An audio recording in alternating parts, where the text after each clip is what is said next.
Assalamualaikum warahmatullahi wabarakatuh.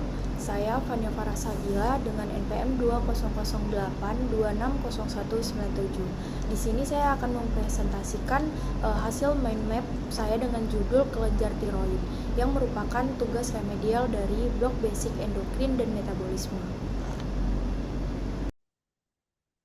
Baiklah, langsung saja kita masuk ke penjelasan dari kelenjar tiroid. Sebelumnya kita harus mengetahui terlebih dahulu dari anatominya.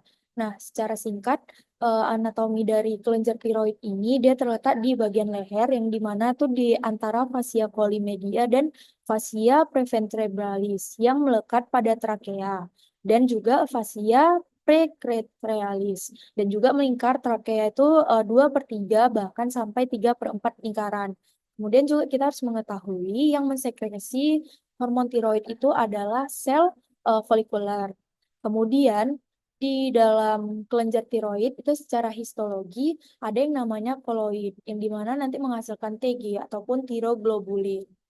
Nah, di dalam kelenjar tiroid juga terdapat lumen. Nah, dalam lumen itu dia terdapat yang berisi dengan koloid, yang dimana fungsinya itu kita ketahui sebagai tempat penyimpanan ekstraseluler dari hormon tiroid. Nah, jadi si hormon tiroid ini yang udah terbentuk, itu dia nggak langsung keluar. Jadi, disimpan terlebih dahulu di dalam koloid ini. Nah, kemudian juga kita ketahui bahwa sel folikuler ini kan dia yang menghasilkan hormon tiroid. Nah, terdapat dua jenis hormon tiroid, itu ada T3 dan T4. Di mana T3 itu dia ada triodotironin dan T4 itu tetraiodotrin. Nah, secara singkatnya, hormon tiroid ini setelah melakukan sintesis dan disimpan di molekul triglobulin, itu nanti akan disimpan juga di koloid. Baik, di sini saya akan menjelaskan terkait sintesis hormon. Saya mengambil di sini dari contoh TSH, yaitu thyroid stimulating hormone. Baik, kita ketahui bahwa sintesis hormon itu dia dimulai dari atau bermula atau awalnya itu dari hipotalamus. Nah, si hipotalamus ini nanti dia akan mengeluarkan TRH ataupun thyrotroponin releasing hormone. Setelah dikeluarkan TRH ini dia akan pergi ke hipofisis anterior.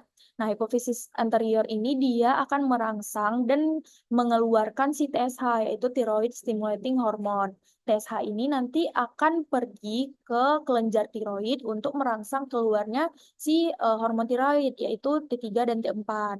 Nah, setelah si T3 dan T4 keluar, kemudian kadarnya kan akan meningkat ataupun tinggi, maka dia nanti akan memberikan feedback negatif ke si anterior pituitary ataupun hipofisis anterior.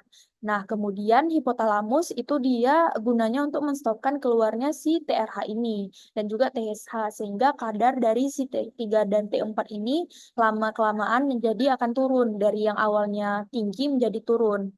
Nah, kita juga harus mengetahui T3 dan T4 itu dia berfungsi untuk meningkatkan heart rate, kemudian juga bisa menyebabkan pasien menjadi palpitasi ataupun berdebar-debar dan juga menyebabkan kulit kering. Makanya kalau misalkan banyak hormon itu akan menyebabkan hal seperti yang sudah saya jelaskan. Di sini referensi yang saya gunakan.